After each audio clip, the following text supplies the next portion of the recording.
So here we have a bunch of books, and these were all published by Chrysler, and they were done after the war by Wesley Stout, a well-known writer of the times. Let's start with a war job thought impossible. When we open this up, here's a lovely picture. We'll see if you can figure out what it is. And you can see there by Wesley W. Stout. And they're all dated Chrysler Corporation, Detroit, Michigan. And they came out in a 4-year span. They're all very well researched. They all have forwards by K.T. Keller. And K.T. Keller was Walter Chrysler's chosen replacement, handpicked. And he turned out to be an excellent war president. We can just take a look through the book. And of course, you notice one thing, which is that although the book is in color in some places, in others it's clearly in black and white. And the reason for that is, so color film was available in the 1930s, but it was really, it actually was available in the 1800s in theory, although they had some very strange ways of making it. But not until the late 30s and early 40s did it become more common. So there weren't a lot of color pictures available to Mr. Stout when he did these books, and most of the colors you'll find are either added later, or they're from drawings, or they're hand tints. Now this entire book is about gyroscopes and Chrysler's role in the engineering and production, the mass production of gyroscopes, which was obviously not something that Chrysler was really known for, or would have done if not for the war.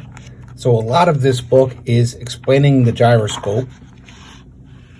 And here we have one of our fake color pictures. This is basically just a blue tint on black and white.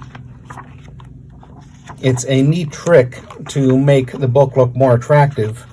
And it must have been very, very expensive, not just the hand tinting in some cases, but the printing of color in those days was not cheap. Even these spot colors would have been an expense and an ordeal for the printers. Drawings, of course, you can do much more easily in color than photographs. So this book is just 51 pages. It's really the smallest of these books. And here we have great engines and great planes, and this would be about making engines for the B-29 bombers, or the Super Fortress as it was called.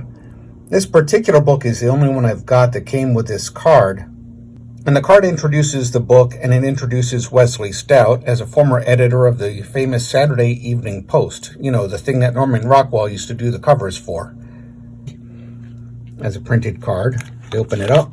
All these books are very well bound. The company clearly spent quite a lot of money on them.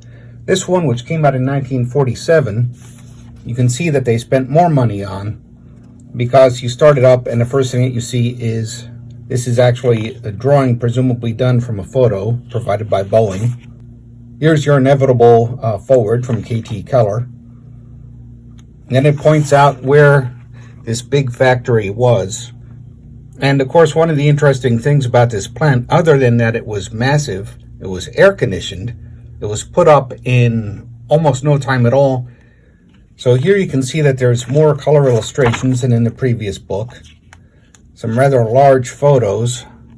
And this one, if you look at it very closely, it looks as though they superimposed one photo onto another. So the group shot and the background appear to be from different photos, although that might be a trick of the light. Quite a nice photo here of the Wright Cyclone engine. And again, this was something that Chrysler had to learn how to build, and it was done under Mr. Tex Colbert here. And Tex Colbert, who was the manager of the plant in Chicago, eventually became the leader of Chrysler as a whole, after K.T. Keller. So here's an example of one of the hand-tinted photographs. This wasn't taken in color. This was done later, presumably with paintbrushes and such. And in a way you can tell, because if you look, the machinery is all this blue color, and that was probably a tint all applied at once. Here's a photo of the test cells. We looked through this book, and the previous book on the gyroscopes was much smaller, had much less color in it, and it was certainly much shorter. So this particular book is, as opposed to the last one, which was just over 50 pages, we're now looking at 133 pages, ending in a colorized photo, a black and white photo that was clearly colorized with paintbrushes and presumably watercolor paints. The next one out is actually my favorite of the bunch. Tanks Are Mighty Fine Things. Thank you, thank you. And this book, you can see, is from 1946, so chronologically comes from between the others, and it covers the rather amazing story of Chrysler learning how to design and build tanks. And again, they had to build a building, and they were making tanks before the roof was on the building, or before the heating system was put in. So there are some interesting stories about that in this book. And this is a picture of the Chrysler tank arsenal that they built for World War II. And the U.S. had not made any progress at all in designing tanks when suddenly the Army realized that they desperately needed them, and that the ones that we had were truly outdated. And so Chrysler had to play a large role in this. Famously, among other things, when there was an engine shortage, they had to design their own engines, which consisted of a bunch of their regular civilian flathead six-cylinders put together around a common crankshaft, which turned out to be one of the best engines that they had. Again, here you can see that they're much more generous with the color. This, let's take a close look at this. This is a black and white photo touched up. So it turns out that color film, although it was available starting in 1936 in theory, it was very hard to work with, and prints were not easy to make until the 50s. So you don't really expect a lot of color here. And the color that you do get tends to be like this, painted in. And this is a beautiful job of colorization, keeping in mind this is like well before graphics could be put into computers. So this is a pretty amazing job of coloring that somebody did, probably after making the picture much larger and then shooting it down. Again, clearly a black and white photo, moved to color. Somebody did quite a nice job. Have no idea if FDR's car was actually green. It was a Plymouth most of the time. FDR and Truman were both Mopar guys.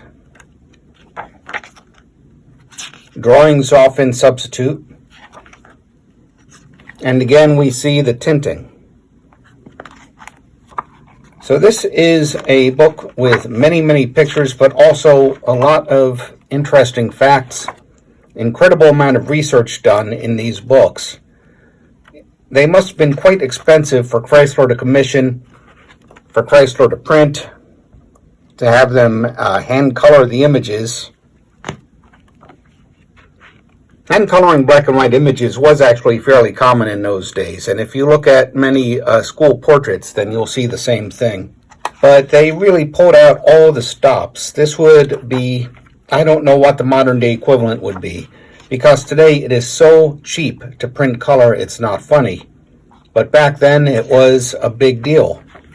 It was not, it wasn't prepared by computer. Somebody actually had to do the separations, prepare separate plates, make sure that they were lining up. And Mobilized, finally, is a book which combines a lot of the different efforts and a lot of the different divisions. This was the last book in the series, as far as I know, done in 1949, still by Wesley Stout, still signed by K.T. Keller in one of his last years at Chrysler, because from there he went on to work in the U.S. government by their invitation. And he absolutely was a great leader during the war, and a terrible leader during the peace. So here he's talking about basically how we used to do like backyard mechanic stuff, and now we do research and development, showing off the engineering buildings. Really, this book advertises cars much more than it advertises Chrysler's war effort in some ways. showing off their electron microscope, for example. So again, a lot of color, a lot of money put into this. And this is the first of the books that really, you could argue, was designed with the idea of selling cars as well as selling the company and its achievements. And it had many achievements. This is the radar. I did an article once for Allpar on the radar. It really is amazing what they did. They had their own people dramatically reduce the amount of space and weight needed to build mobile radar sets.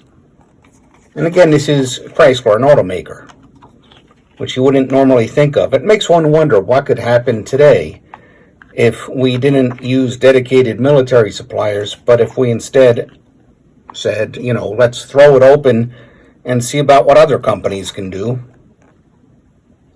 Maybe that's completely impractical now. Certainly it would be harder to maintain secrecy.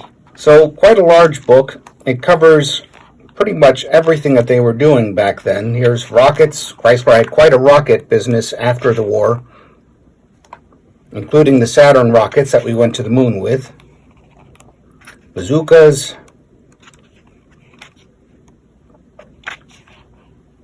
and the plant in Seoul, Quebec. Made guns there. It's not normally talked about when we talk about Chrysler's military efforts, which is interesting. I have to admit, I didn't even know about it until this book.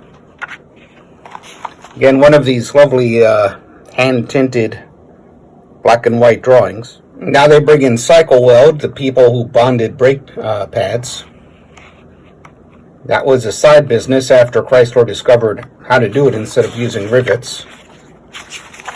Pressed into war effort. Air Temp built air conditioning systems. That came out of the Chrysler building and it went into work for the war.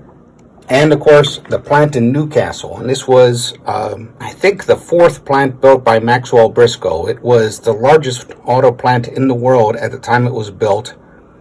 And I'm pretty sure it went into service in 1907. And it was still in service into, I believe, 2004. That's a parts plant. The Los Angeles plant, that came back again into the 60s, possibly, I think, into the 70s. So some interesting books. I hope that you enjoyed looking through them with me.